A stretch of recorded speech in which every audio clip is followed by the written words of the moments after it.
I'm so excited about our guest today. I did some stalking on him a bit.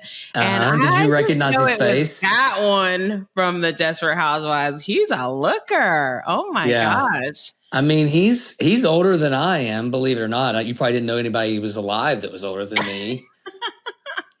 But I mean, he's taken very good care of himself. He's such a good guy. I met Richard at a golf tournament. We'll talk about it later, I know, once again. But yeah, that's the first time I saw him. I'm like, I know that guy. Yeah. But such a great guy. And I think, when we chat with him, he'll bring a lot of insight. I love the stories of, what actors go through, what musicians go through. But, I think he's got some really cool perspectives. So let's have a chat with him. Yeah, I have some questions for him, so I'm excited. All right, let's do it. Pop Recovery Systems, led by visionary Laura Alexis. Pop Recovery Systems, redefining surgical recovery with bariatric expert Dr. Eric Smith. Innovating surgical preparation and recovery, Pop Recovery Systems blends nutrition, mental health, and wellness. Breaking through the noise and changing an industry. Join Laura Alexis and Dr. Eric Smith on the Pop Culture Podcast. So, Laura, I am so excited for you to get to meet my friend Richard. It was kind of interesting. It was before we started recording, your reaction was very similar to mine. And once again, you're going to make fun of me because every time I introduce you to somebody, I met him at a golf tournament. And so, Richard, we had Steve on one time, Steve Azar.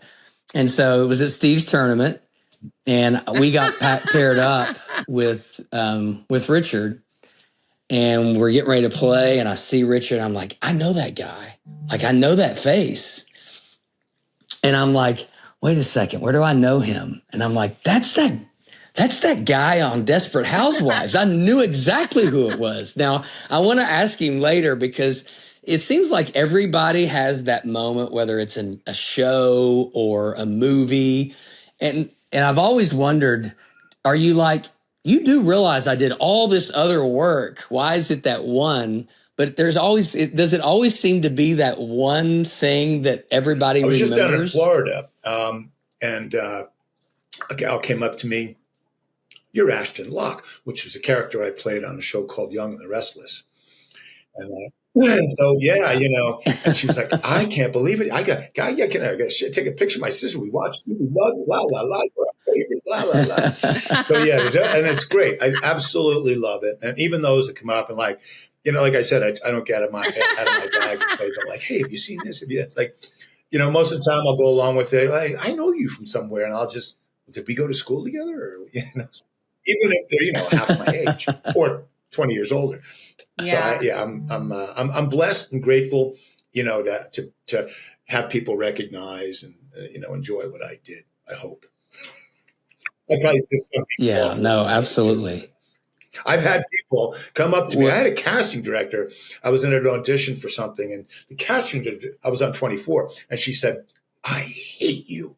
I'm like, well, you're in front of the producer. Talk about, power of suggestion. Yeah. I had done some crappy things on that show. I didn't, as the character did. Yeah. You just did what you were told, right? Oh my God. I mean, I took a look at all the things that you've done because I recognize your face very easily. You've done so many different roles. I have to say my favorite is only because I love this show, and you only, I think, appeared once, was a lot. Oh, yeah. Do you remember, Ari, all of your roles that you played, even if they're one-offs? Yeah, I kind of remember that. I remember Vaguely. Working with Chris. Yeah. I don't know if I worked with her, Mariska, but I kind of remember something in New York or in an elevator. I vaguely remember. Certain things I remember, and then I don't, because it all mashes up. And like, I remember the Schaefer Jingle song from when I was a kid. Schaefer is the one beer to have when you're having more than one. Yeah, you have to It's a tremendous beer. God. No longer around. It's a pride of New York. But I gotta look gone. up that So jingle. yes, I mean, I goodness. forget, but I do remember little snippets of things. Because I think I've spent so much time, memorizing words, memorizing tons and tons of stuff, and then jettisoning it the next day. So there's a part of my brain that's very Teflon oriented. So I have a question. So when you grew up around in Jersey, right? Like you were born there, but New York is so close. How old were you when you knew that this was something that you were going to pursue?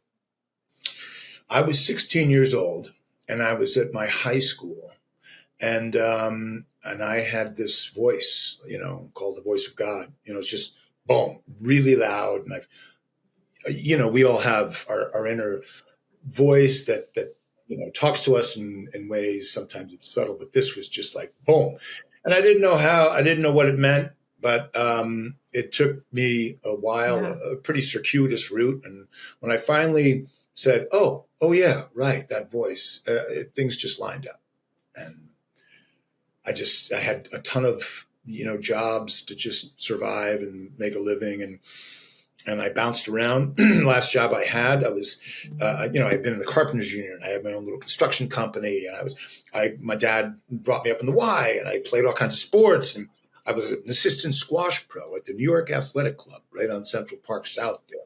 And I was run to auditions, and I'd come back, and the head pros, your lesson's waiting for you, Burgi. And I finally got my first gig, my first paying, full-time gig. I could not have I didn't need to have a side job. And that was pretty powerful.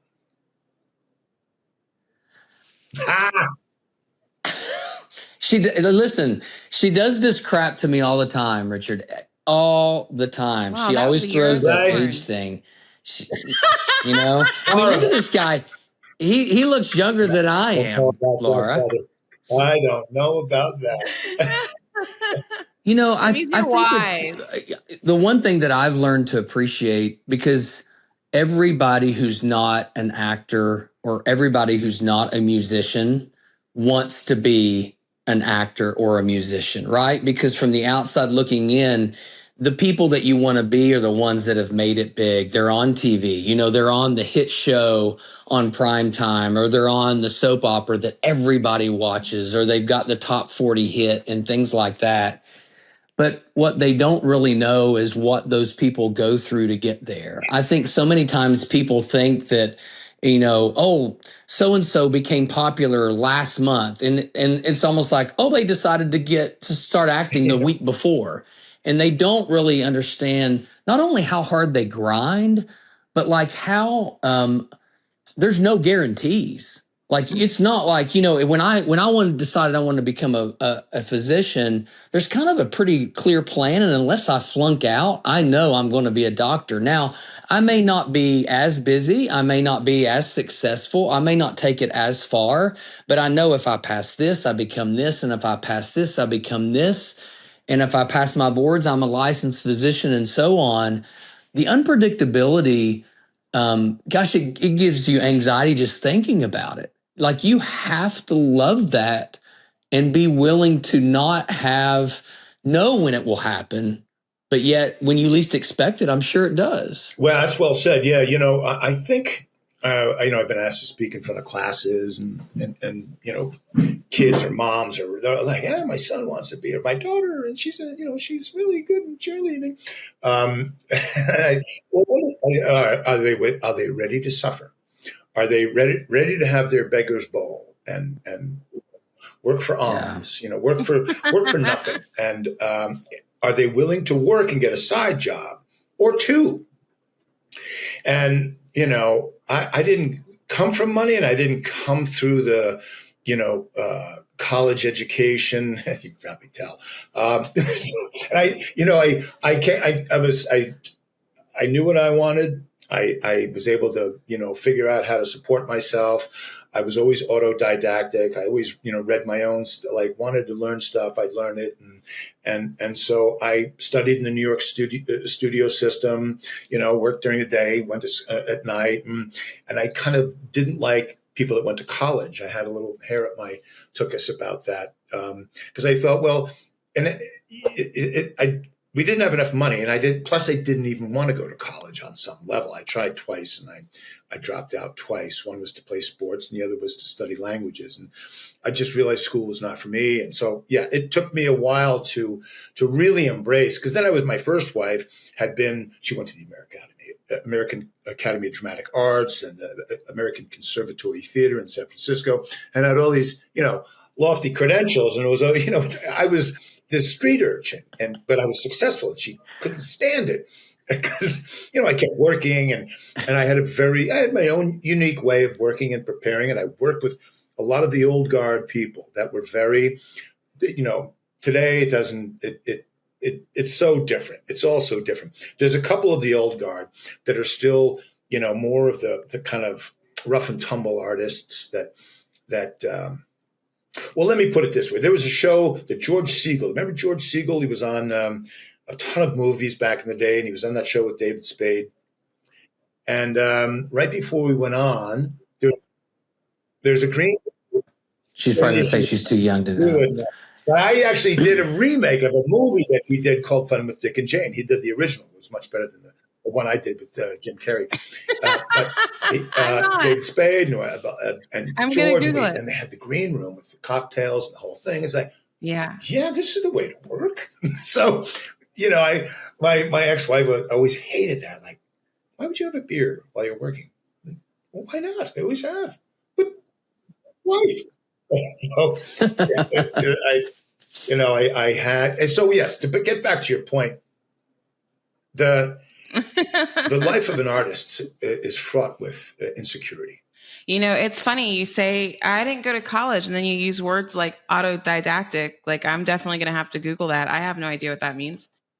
And I really didn't go to college, but I also respect that so much because from I tried to be a singer in New York in my early 20s. And while trying to do that, I was working in a sales job on commission only, which I've actually always done my whole life. And now I own a business, which is also like working on commission. And it's also, and it's also like, being willing to work for nothing as you build and really believing in yourself. And it takes a lot. It's not for the weak at heart. It's not for the faint at heart. And it takes a lot of grit, and it takes a lot of sacrifice. And, you can tell. Do you still sing? I still sing. Yeah. I sing at church. Yep. I still do. Oh, okay. Because I closed my eyes. You sound a lot like one of my favorite, a gal named, I think her last name is Stacey Johnson. She's got a show called Stacey on the Right.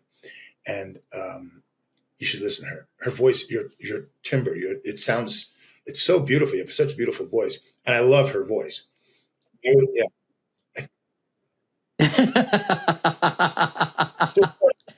Great, Richard. Now this is going to be a 2-hour episode instead of 1. Oh, keep going. I sing all the time, but I sing poorly. Tell me more. You sing actually really well. I could hear the tone in your voice when you sang that beer jingle. If you really wanted to try, I bet you could do a mean karaoke duet. We should try that one time. Are you in Kentucky? Where are you? No, I'm actually located in Costa Rica right now, where it's warm. Yeah, she rubs in the weather to me all the time. It's super warm. I think it's like 80 degrees right now. East Coast or West Coast? Considered Pacific side. Yeah. Near Tamarindo? Okay, so considered other side, because I'm not in Tamarindo. I'm in Jaco, in the side of Tarcoles and Herradura. That area. I want to say this though, because I just was telling somebody this the other day. We were listening to a comedian. I think I was talking with one of my sons. I think comedians and actors, like the good comedians and actors, they're some of the most intelligent people. And like some people, they'll look at me just because maybe I'm a physician and say, oh, you're so intelligent. But I look at comedians and actors and I consider them intelligent. I just think I'm probably smart at like what I'm supposed to know. But like they're so well read. Like you are so well read about so many different things. Like you can't be a good actor or a good comedian and not be well rounded in so many things because you can't be witty. You can't know how to. I mean, how can you go from being a villain to being like the good guy to being able to mold yourself into that if you're not intelligent, right?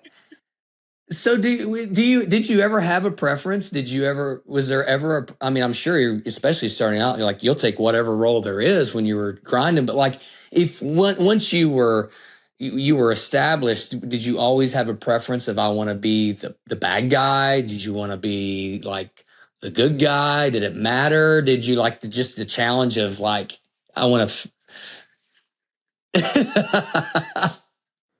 Whatever's paying the bills, baby. Whatever's paying the bills. Oh yeah. Well, I mean, like 24 was a show that it was down to me and Kiefer, and the producer really wanted. No, yeah, yeah. But Kiefer was amazing, and he was fun to work with. And so the guy that was the producer was like, "Well, we really want you, but the network." And I said, "Yeah, God, no, please." So,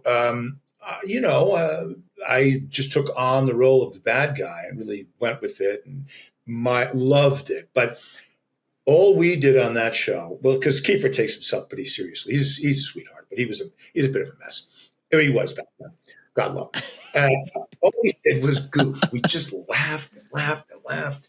And so, yeah, I mean, I think more than anything, I love comedy and making people laugh and just, I've been doing that my whole life. I was writing skits in third grade with my friend Buddy Zakelli, like just putting up weird stuff. And we were doing that in my house. So that voice that came into my head was probably a byproduct of certain things that always brought joy to me.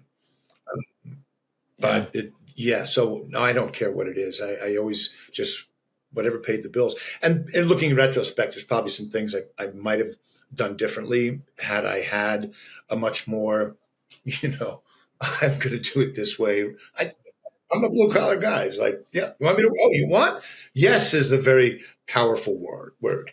I heard no much more than I heard yes in my career, as with most actors. Right. I've been rejected many more times. So, I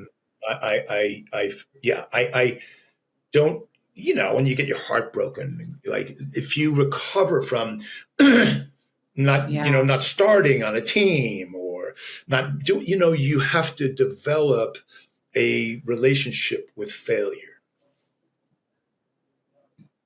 I have a question for you. I've always wanted to ask an actor this, like, what's it like having to change roles from one role to another? And did you ever take on a role that you felt like was completely outside of your natural personality, that it changed your natural personality a little bit?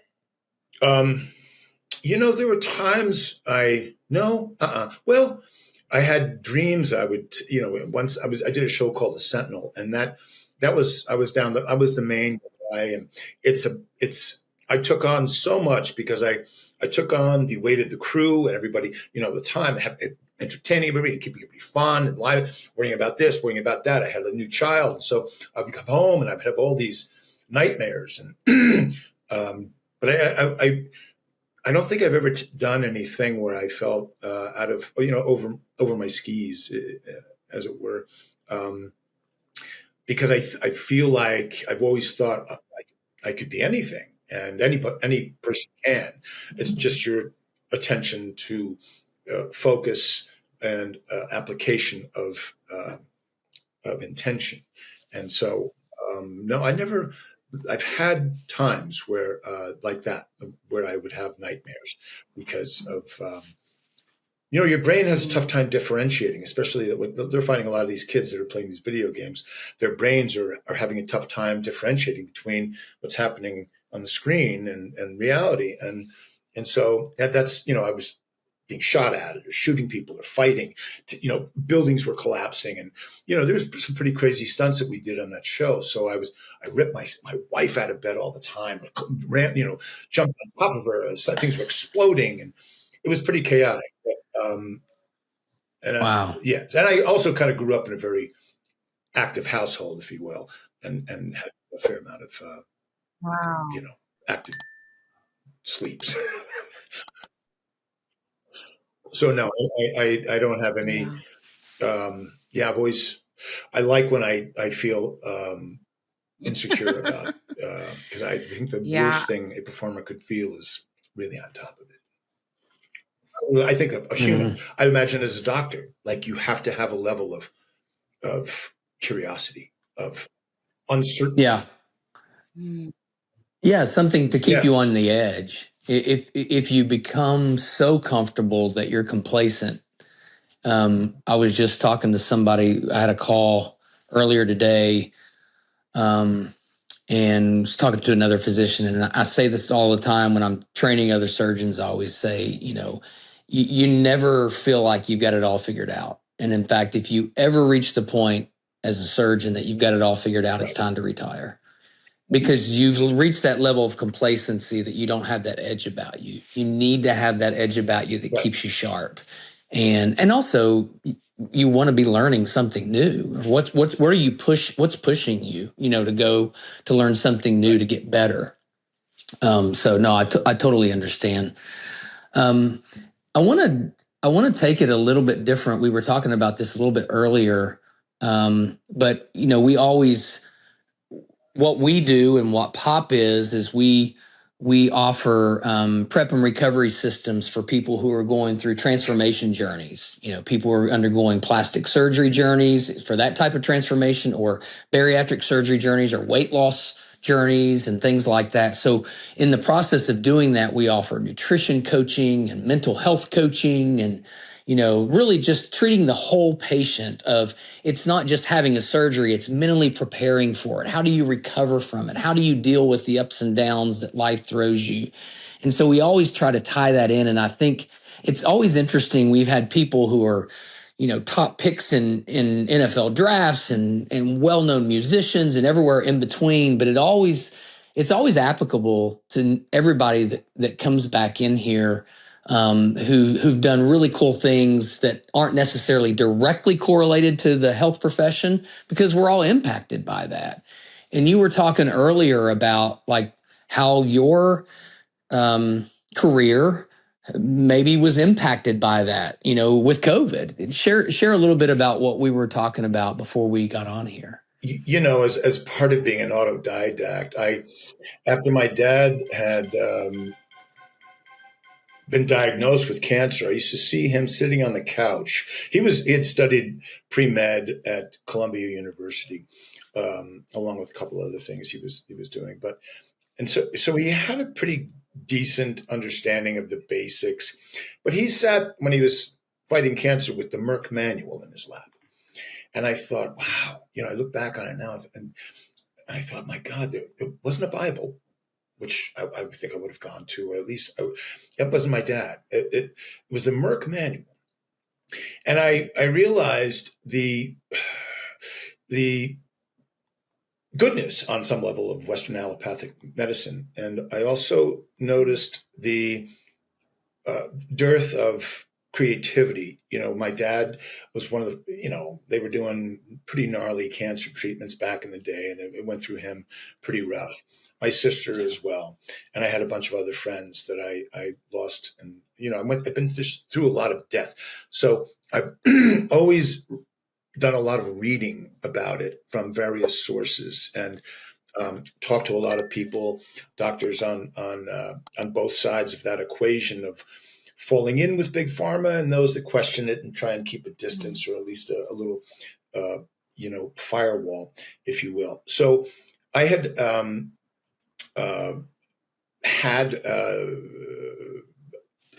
each year I had smoked when I was a kid. You never, and I grew up in New Jersey, and it's crappy, air here was one of the worst in the world when I was growing up.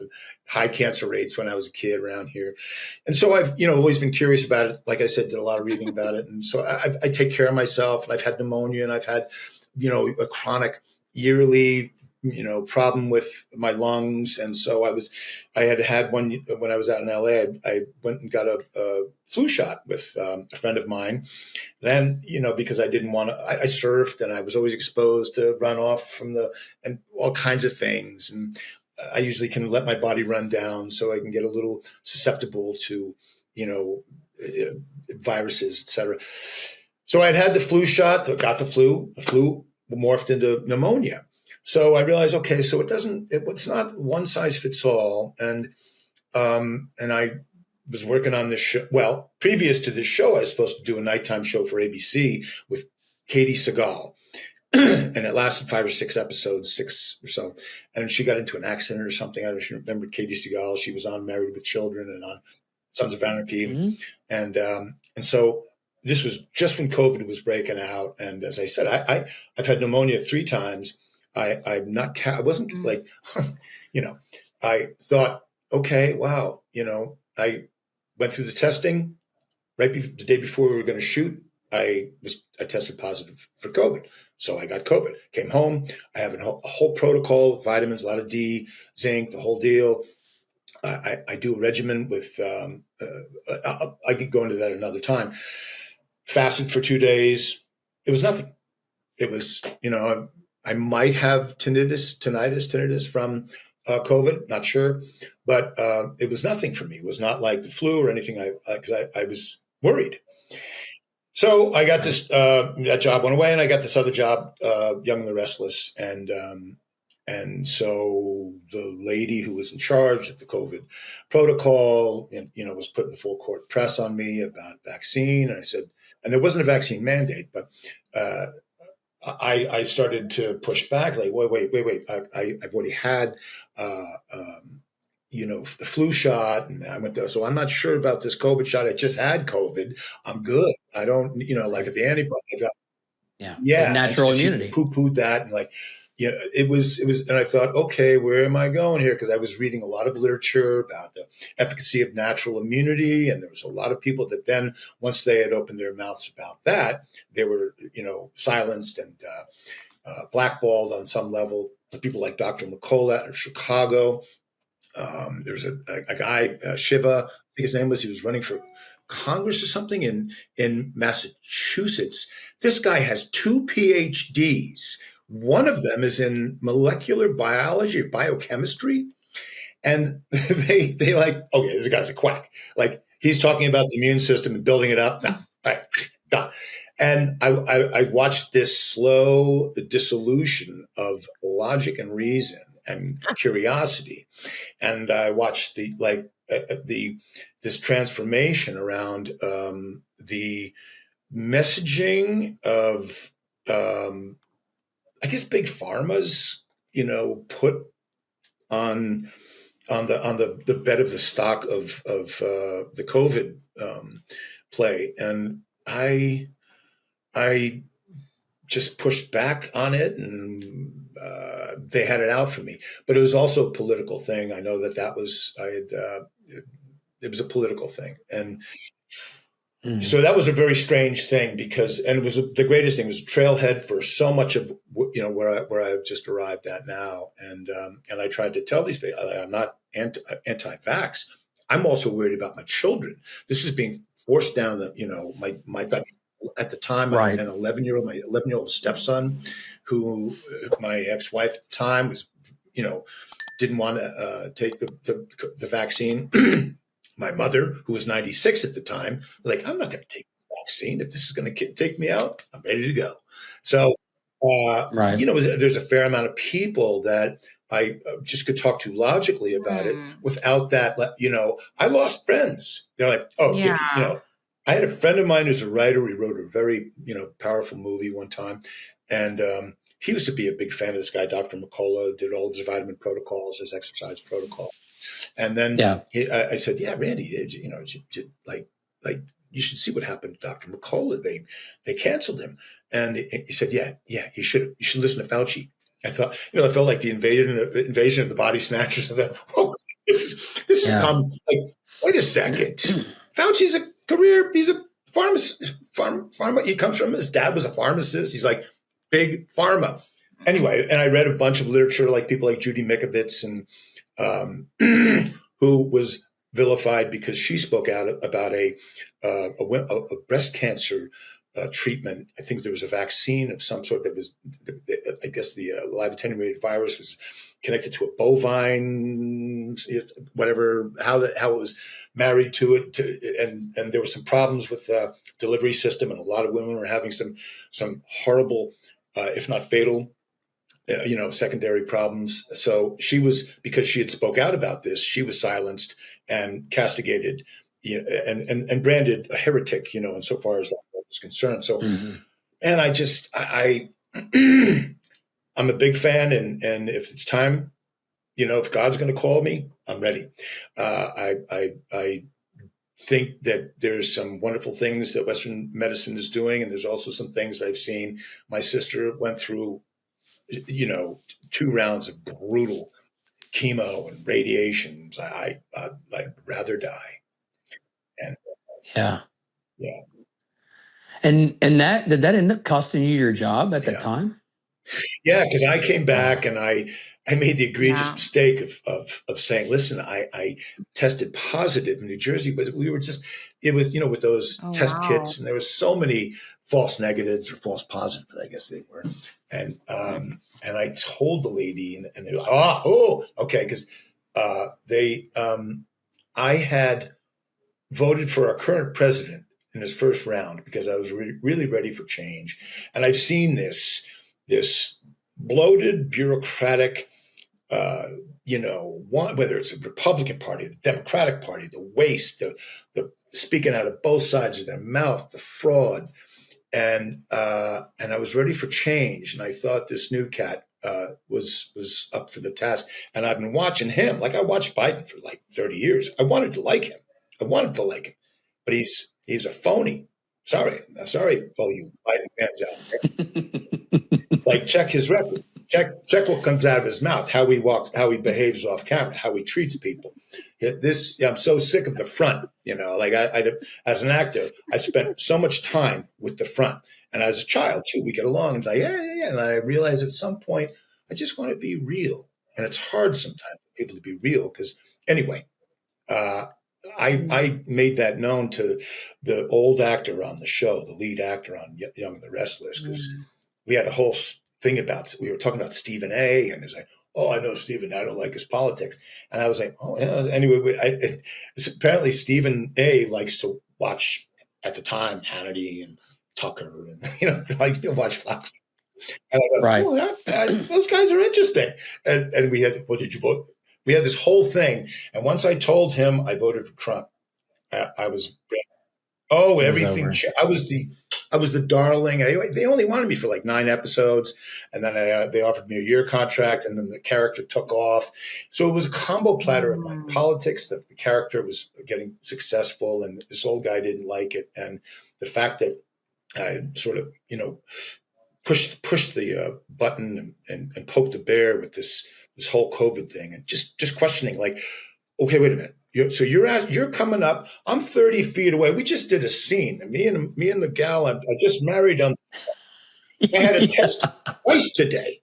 I wear a mask on the scene. We're 30 feet away, and you're going to come up and tell us to put a mask on? And we just did a kissing scene in a marriage. And yeah. I could go on, the logic, the insanity. Yeah. So it was, I still wake up thinking, like, wow, how did they get away with that? So I lived in Mexico during COVID, and it was such a different world than when I'd traveled to the States. Because at the time I would travel to the States like once every other month to go get vegan protein, because I was selling vegan protein in Mexico. I have to tell you about that one day, Eric. But it was like a whole different world once I got to that border, area of the DC airport. It was just so tense, and everybody was just so obsessed with this, narrative. And so it's many years past now, but in Mexico, and I'm sure this is, if you know the right people in US, you can do this too. But in Mexico, you just had to call somebody and you could get that certificate that said you got a vaccine. And so that's what our family did, because, you don't know what's in. I'm not against anything that anyone wants to do for themselves. Do your thing. But as for me and for my house and what we kind of stand for, it's like, you don't know what's in those things. And then, I remember getting COVID. Right. Like, I got it before it became popular, and I felt like I was dying. Like, it was terrible. That's enough, don't you think? Like, why do I have to go further? Well, and I think what's been so tough is COVID started this. For years, there have always been some people that had questions about vaccines, and they've had their right to their opinion. COVID brought this conversation up that if you questioned COVID, you questioned all vaccines. Like, you got labeled as you questioned everything. And I'm like, there are so many vaccines out there, but how by questioning one, you're questioning them all, and you're questioning one that was an emergency approval.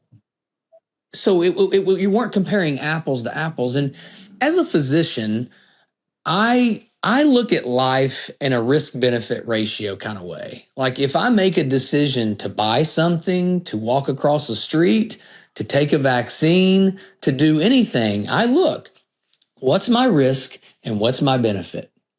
And I think, most humans probably do that, whether they realize it or not. There's pros and there's cons. You can call it whatever you want. As a surgeon, I call it risk-benefit. You may call it pros and cons. And I think it's just unfortunate because a lot of people just wanted to stop and look at it for themselves and say, what's my, not yours, my pro and con of this situation? And it's different for an 11-year-old kid who's healthy versus a 78-year-old immunocompromised person, of what their pros and cons are, and making that decision. And if that decision didn't align with others, you were labeled something.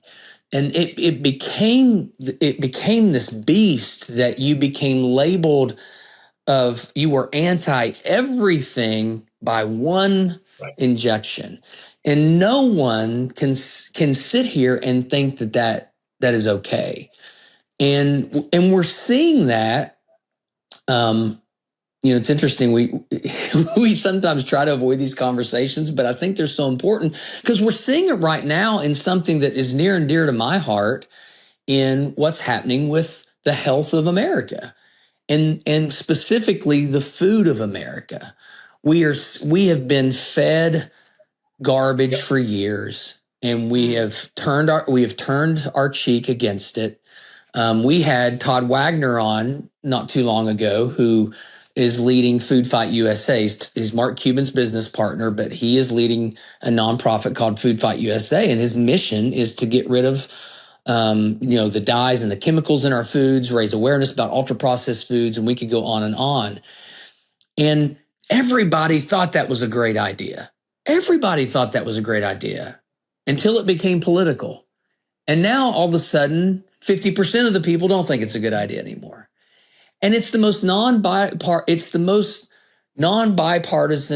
or nonpartisan thing that has ever existed. Like, this isn't a political party thing. Yeah, I mean, look, I'm a blend of of sort of political components, but there's a great old adage: if you're not liberal when you're young, you have no heart. If you're not a conservative when you're older, you'd have no brain.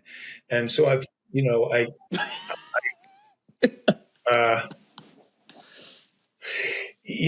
you said is a really interesting point. And that that element of trying to talk about people like Bobby Kennedy in a way where the press vilifies him and takes these moments where he might have made some very interesting choices on some level.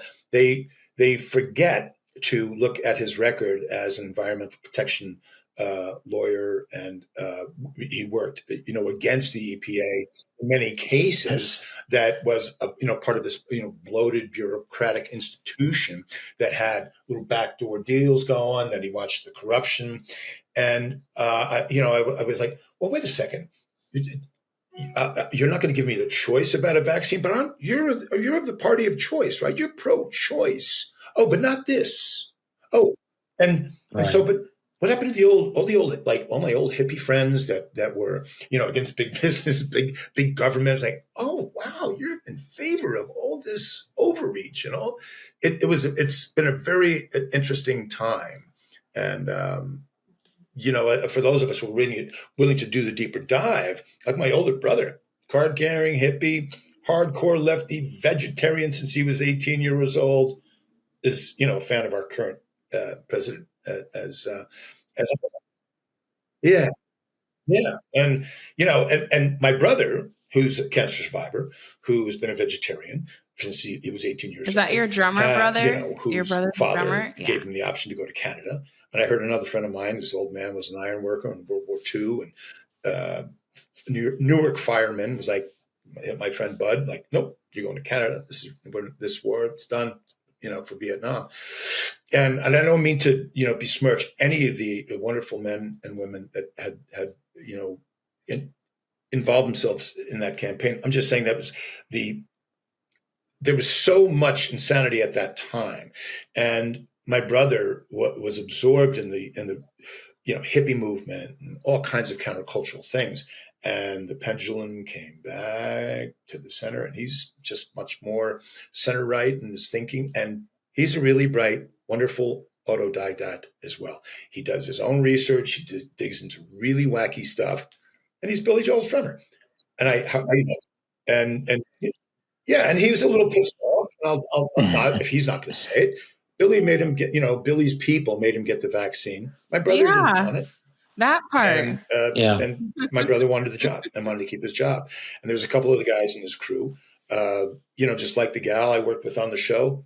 She was conservative, and they outed her one day because she didn't want to go to a Hillary fundraiser. Yeah. It was just such groupthink and such a bizarre monoculture that existed that I had such a tough time extricating myself from. But now I'm back in New Jersey and things are okay.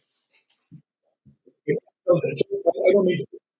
didn't mean to make jokes, but that whole thing of like really looking at if you want to have a vaccine, if you want to do this, if you want to have whatever you want to do to yourself, do it. Don't impose this on the kids, number one. And especially what's going on with all these the hormone blockers and this crazy thing that's now being bandied about around, transgenderism and the overreach, I think, where parents have had an override from their local governments or institutions to advocate for their children. And that there's this very strange thing that was sort of started during COVID. It was like, nope, no, your kid, everybody, wait, the data, wait a second. Look at the data. Look at it now in hindsight. The kids they weren't at risk. I don't know, I've just done an analysis of several different sort of pie charts around it. And the sweet spot for getting really affected by COVID had a high ratio of comorbidities. Yeah. And interestingly, obesity was the number one factor that was directly correlated with mortality. Now that you could talk about diabetes and all those other things, but they're typically associated with obesity. Age and obesity were the two bigs that was a poor predictor of survivability with COVID. Right. To that end, know that I heard a friend of mine, he's about 83 years old, does a lot of deep dives as well into interesting stuff. He was years in the health food business and alternative tinctures and things like that. So he had said this Paxlovid is primarily a proteolytic enzyme, and as well as another component that Pfizer, I guess, had done the research on, and we're finding that because of the built up the fat that was, I guess, an admixture of whatever was left over from undigested proteins, as well as other things in the bloodstream, was what the spike protein was connecting to. And he said that this Paxlovid is essentially a proteolytic enzyme that you can get at some good health food stores. And I was just curious if you know anything about that. Yeah, here's the problem, and gosh, it was something that I wanted to bring up before we wrapped up, and you led me right into it. I don't know the answer to that, but I don't think we ever will. And the question becomes now, and Laura's asked me this before about supplements. There's so much awareness about supplements, vitamins, peptides. Now we're finding out that the whole hormone replacement therapy for women were scared to death for hormone replacement therapy, thought they'd all get cancer, they'd all get GYN cancers and breast cancers. And now we're finding out that they were duped about half of that we know that there's so much benefit for hormone replacement therapy in women that it's not linked nearly what we thought it was to a lot of these malignancies. It improves their longevity, retention of muscle mass, bone strength. We could go on and on and on. But my point is some of these people, and unfortunately, a lot of times it's physicians, they want to get on social media and they want to point at the quote influencers. And really what they call influencers are just non-physicians, right? Some of these people and don't get me wrong, there's some influencers out there that are just pay me money and I'll talk about your product. But there's a lot of really intelligent people who might be dietitians, they might be physiologists, they might be exercise physiologists, whatever their passion is, but they're very well read. And they talk about supplementation, peptides, hormone replacement. And they quote, well, the science, that's not real science. We're never going to have the science supporting that because guess what? There's not a big pharma to make billions of dollars off of those products. You can get them anywhere. And the studies that they spend hundreds of millions of dollars on, you can make a study as a physician. I promise you look long enough, you'll find a study to prove your point eventually.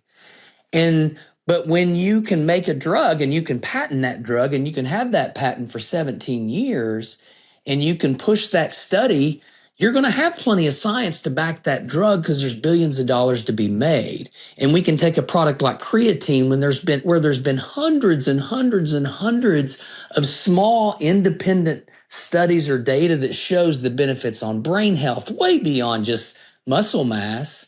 But there's not a drug company to benefit from it. So a doctor can sit by and say that that's quackery. So I don't know specifically, but there's probably so many things out there. And I think what people have to realize is the essence of science is asking questions, and it doesn't, and we should never vilify someone that they're anti something just because they ask questions. You shouldn't just look at me because I'm a physician and I say, you should do this and say, yes, sir. Find out what my credentials are. Research it for yourself. Listen to lots, but question everybody. You were going to say something, Laura.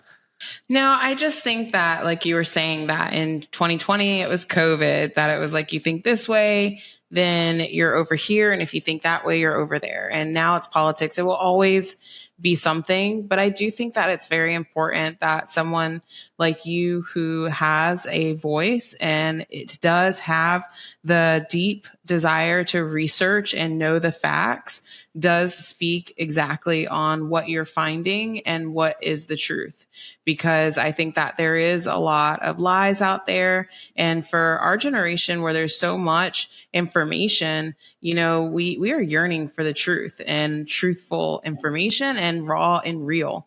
That is much more desirable authenticity than, what has been happening over the last 5 years. And I think that's why the shift was made just recently. So I'm totally excited about the future. And I think that the more voices we have that are unapologetically with kindness saying, no, these are the facts and here's why, not just like, because I said so,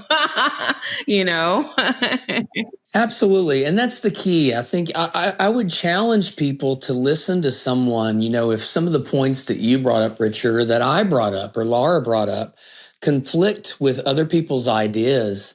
It doesn't mean that you have to walk away and say, my ideas changed, but just understand that it's okay to accept different ideas and be analytical about it. Guess what? You might learn something. When I teach someone, I always say, I promise you, when I'm teaching you how I do a surgery, I'm going to tell you my why. And my why may not align with your why, but even if it doesn't, if I tell you my why, you walk away and you learn something. Because at least you say, well, I know why he does it. And I said, don't ever walk out here and say, well, Dr. Smith does it this way, so I'm going to do it that way. You need to know why I do it that way, right? And so if I listen to someone who has completely different political beliefs than me, completely different, but I hear their why, I may still disagree, but I can at least learn where their mind is on why they think that, and at least have the respect that they have a belief as to why that is. I think we've lost the ability to respectfully disagree with others. That's a great interesting segue. I had, I'm a big fan of psychotherapy, and I was working with this guy who was in the Navy. He was just a rough and tumble, great guy in Santa Monica. Because I love, looking at my own stuff and the causalities of all sorts of human foibles and struggles. And this guy encapsulates, because I was going through. It's a shame you didn't go to college, Richard. I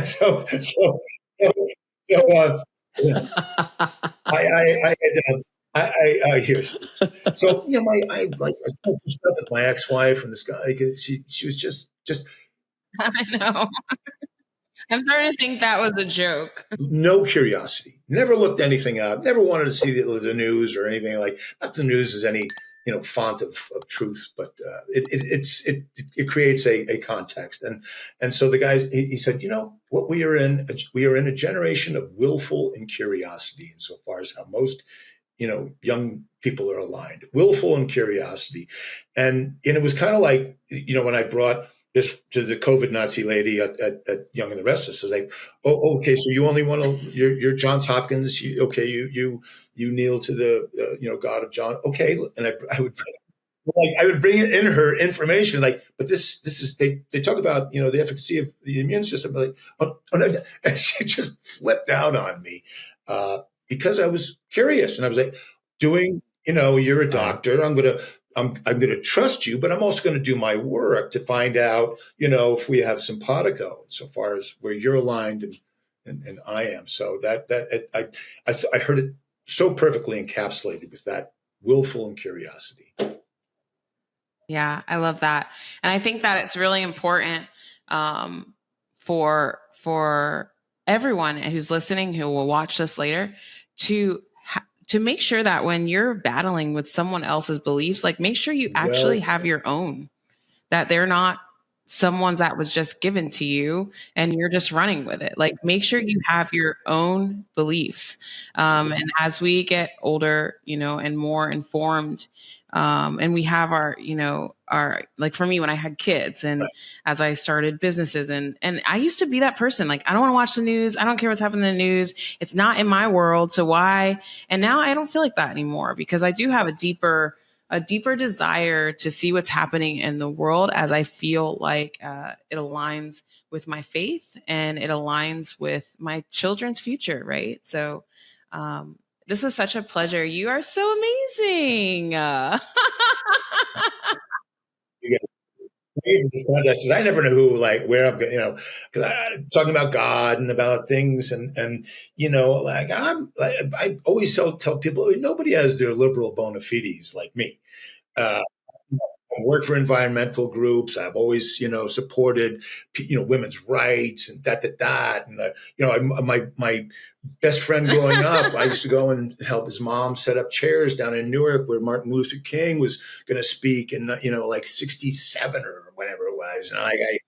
And down like, and so all of a sudden, like to be,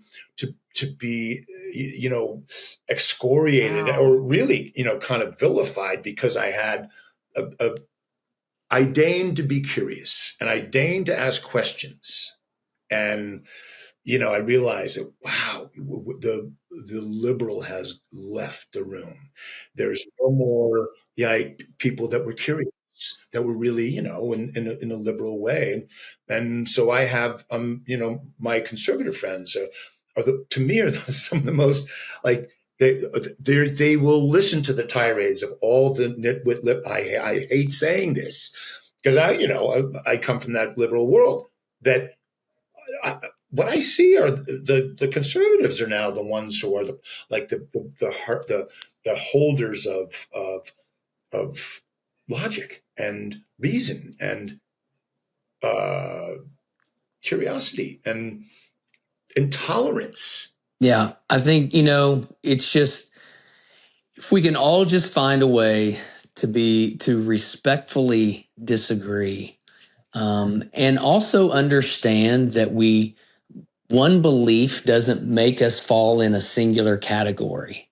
Be curious not only about what we believe in, but be curious about why others believe in certain things. Not to argue with them, but to just really learn about them. You may learn more about another human being than you already knew about them if you're just curious as to why they think that way.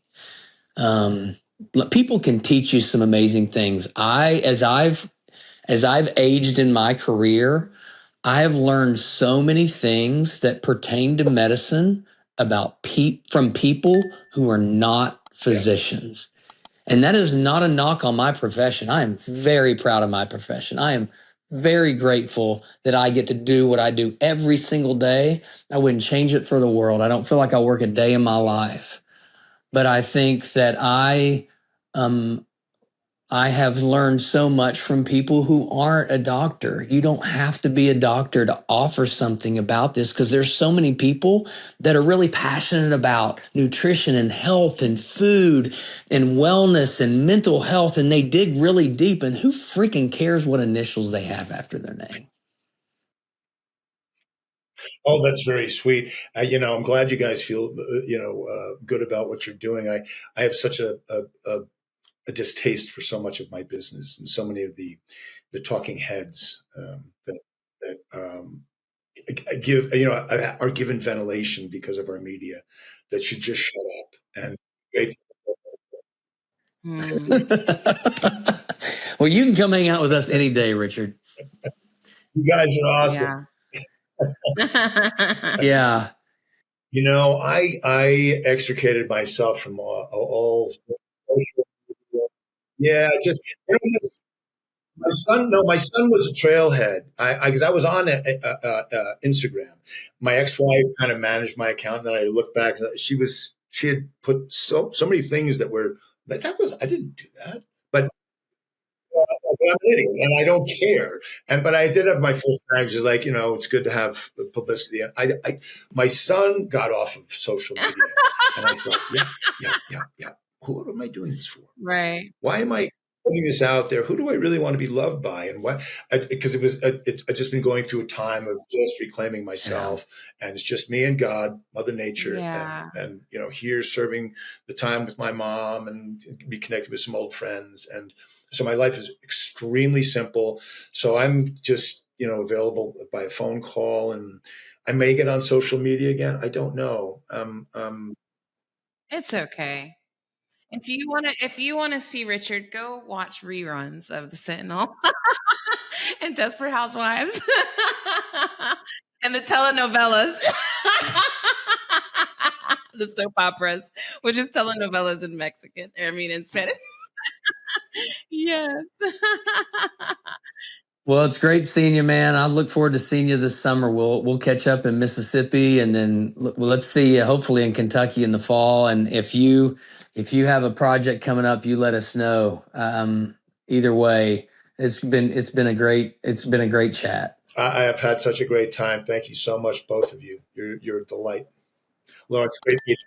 Thank you. We look forward to reading your comments. I know that Richard touched some buttons in this episode, so we look forward to that, and we'll see you next time on the Pop Culture Podcast.